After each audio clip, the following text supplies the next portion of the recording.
Medok'tan Garcinia Gel 8'de sağlığı sunar. 8'de sağlık kaldığı yerden devam ediyor. Şimdi sırada Master Theta Healing eğitmeni Asiye Bilgin ile beraberiz. Hoş geldiniz. Hoş buldum. Hoş geldiniz. Nasılsınız? Hoş buldum. Teşekkür ederim. Siz nasılsınız? Sağ olun, çok teşekkürler. İlk soruyla başlayalım ama çok yerde duyuyoruz. His yüklenmesi diye bir şey var. Evet. His yüklenmesi bir kez yapılınca yeterli midir? Tekrarlanması gerekir mi? His yüklemesi nedir? Bir kere ondan bahsedelim isterseniz. Çokça duyuyorsunuzdur, çokça karşılaşıyorsunuzdur. Şimdi ruhumuz bir şeyleri hissederek yaşıyor aslında. Bütün bilgiler his olarak kayıtlı ruhumuzda. Dolayısıyla bizler yaşarken bir şekilde yaşam yolunda bazı hisleri kaybedebiliyoruz. Bazı travmalar sonrasında ya da hiç o hissi bilmeden bu günlere gelmiş olabiliyoruz. Yani örnek veriyorum, hastalanmadan dinlenebilmenin hissi. Kişide yoksa ruhunda, o kişi ne zaman dinlenmek istese muhakkak hasta olacaktır. Hastalık onun için bir dinlenme sebebidir. Dolayısıyla bizler hastalanmadan dinlenmenin hissini yüklediğimizde bu iş çalışır. Çünkü ruh artık onu biliyordur. Ve frontal lobda artık o aktiftir ve bütün nöronlarla, sinapslarla bu bütün bedene sinyal verir ve artık bu çalışır hale gelir. Biz bunu kendi deneyimlerimizle de tabii ki bilir haldeyiz. Bir his yüklemesini yaptığımızda bir kere de çözüldüm. Hayır, çözülmez. Çünkü bir inanç programı çalışması değildir o. Sadece bir sevgili Vayana bizim hocamız bandajlama der ona. Yani sadece bir pansuman yapılmış gibi olur. Bu nedenle onun gerçekten kalıcı bir kayda dönüşmesi için, yani dinlenmenin hissini hastalanmadan, herhangi bir şeye maruz kalmadan dinlenebilmenin, tatil yapabilmenin hissini yüklenmesi için devamlı olarak o hissin dinlenmesi gerekir. Kulakla duyulması gerekir. Bizler Theta Healer'lar olarak aktif olarak his yüklemeleri yapıyoruz. Sayfalarımızda paylaşıyoruz bütüne katkı olması açısından. Ya da kişi kendi kendine bunu telkin de edebilir. Evet, ben dinlenmeye izinliyim, dinlenmeye layığım. Hasta olmadan dinlenmenin bilgisi bende var. Ben zaten buna izinliyim. Bu benim en doğal hakkım gibi kendi kendine telkinlerle de bu hisleri pekiştirebilir. Ya da dediğim gibi kayıtları dinleyerek evet dediği anda zaten onlar Theta Healing tekniğiyle yükleniyor oluyor. Evet. Peki bağımlılık ve fobilerimizden Theta Healing seanslarıyla kurtulmak mümkün mü? Evet, mümkün. Bir danışanım geldi hemen aklıma. Siz onu sorunca kedi fobisi vardı. Gerçekten yanına yaklaşamıyordu. Yani aynı ortamda bulunduğunda bile gerçekten oturduğu yerden böyle rahatsız olup kalkıyordu. Bir kediyle fotoğrafını göndermişti bana. Yani çok o kadar güzel, etkili olmuştu bir ki. seansta mı? Evet, tek seansta. Bu bir fobiydi ve gerçekten aslında fobinin kaynağının kediyle ilgili olmadığı, orada yaşadığı travmayla ilgili olduğu, oradaki kedinin sadece bir tetikleyici unsur olduğu ortaya çıktı. Hani bir hikaye vardır, belki bilirsiniz, bir kişi kaza geçirir ve o sırada fırından sıcak ekmek kokusu geliyordur. O kazanın travmasını her sıcak ekmek kokusunu duyduğunda hatırlar kişi. Bu çok fazla fenomen olmuş bir hikayedir, Amerika'da yaşanmış. Dolayısıyla aslında o kazayla sıcak ekmek kokusunun bağını kesiyoruz teknik olarak.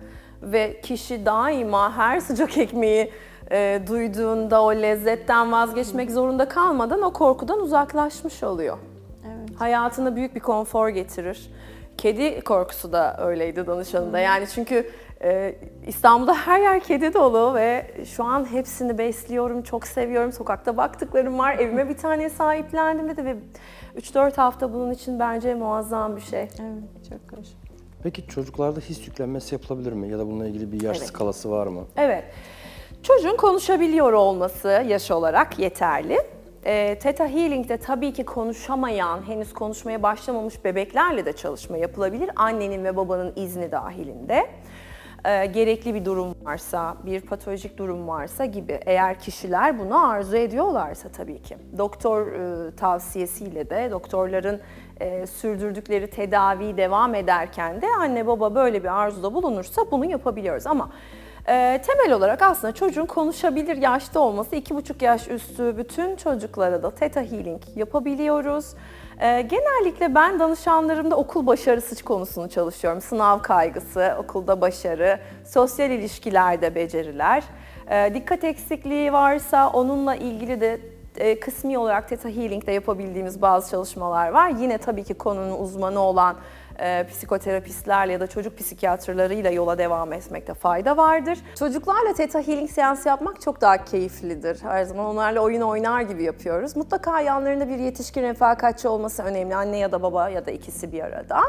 Ve burada tabii ki tam da bu noktada önemli bir husus var bahsetmem gereken. Şimdi bizler Theta Healing'de çalışmayı yaparken her aşamada kişinin özgür iradesine saygıyı esas alıyoruz. Yani kişi gerçekten bizim ne yapacağımızı biliyor olmalı, hangi his yüklemesini yapacağız, hangi inancı dönüştüreceğiz. Bütün bunları sözlü olarak kendisine aktarıyoruz ve onun izni dahilinde bu yüklemeleri yapıyoruz Theta seviyesinde.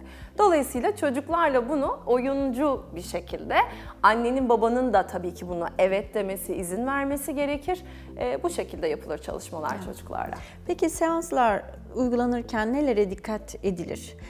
Siz nelere dikkat edersiniz ya da danışanınız nelere dikkat ediyor? Evet. Etmesi gerekir ya da. Evet. Fiziksel anlamda mutlaka bol su içmiş olmak her zaman önemli Theta Healing seanslarında, öncesinde ve sonrasında. Bunu zaten öncelikle söylüyoruz hazırlanma aşamasında. Seans esnasında kişilerin tabii ki özel hayatları, etik değerler çerçevesinde her zaman karşılıklı güven esasına ve tabii ki KVKK yasası çerçevesinde de saklıdır. Bu çok önemli. Bunun da dışında biz zaten az evvel de belirttiğim gibi mutlaka her çalışmayı yaparken güven esaslı olduğumuz da için muhakkak biz yapacağımız her his yüklemesini, her inanç değişikliğini kişiden izin alarak yapıyoruz. Hiçbir şekilde izinsiz ya da bana şunu söyledi ama bunu yükledi gibi böyle bir şey söz konusu olmaz. Sistem öyle çalışmıyor. Bilinçaltımız bizi kötü olan, bize fayda sağlamayacak olan, bize olumsuz etki yaratacak olan hiçbir inanç programını ya da hiçbir his yüklemesini kabul etmez. Neyse ki böyle bir sistemimiz var. Bu bir tampon görev alır. Dolayısıyla bize hiç kimse izin vermediğimiz ölçüde herhangi bir başka bir modaliteden de bahsedecek olursak olumsuz bir yükleme yapamaz. Şimdi anladığım kadarıyla genelde insanların hayatındaki olumsuzlukları ortaya çıkartıp bunu onlara veriyorsunuz ve bu sorundan kurtuluyor. Peki tam tersi durum olması gerekirse? İnsanlar stresten uzak, fazla özgüvenli, bu da sosyal hayatını zorlaştırıyor, korkuları yok, korkması gerektiği yerde korkuları yok. Peki böyle bir his yüklemesi olabiliyor mu? Olamaz. Yani örnek veriyorum, yaşamda kaygı duymanın hissini yükleyemezsiniz, korkmanın hissini yükleyemezsiniz. Evet, çünkü kaygının da olması gereken durumlar olabiliyor. Evet, onlar zaten hali hazırda aslında insan bedeninde var. Yani çünkü bizim içgüdülerimiz var, yaşamda kalma Altyapısında içgüdülerimiz vardır zaten. var tabii ki. Dolayısıyla bu bizim aslında survival mode dediğimiz o hani temel içgüdülerimizden yaşamda kalma ya da benzeri ihtiyaçlara binaen bizim zaten kaygılarımız, korkularımız var. Yükseklik korkusu çok insanda vardır. Düşüp ölebilirim gibi on binlerce yıllık geçmişten gelen genetik kayıtlar bunu bir kere sağlıyor bize. Ama kişi nezaketli değilse hayatta ya da başkalarına mobbing uyguluyorsa, zorbalık yapıyorsa ve bundan vazgeçemiyorsa, bunun da farkındaysa bu iyi bir şeydir. Bu dönüştürülebilir. Ancak bundan rahatsızlık duymuyorsa ve istekli değilse biz bu konuda hiçbir şey yapamayız. Evet. Çok teşekkürler değerli bilgileriniz için. Ben de Ağzınıza teşekkür sağlık, ederim. ayağınıza sağlık. Çok teşekkürler.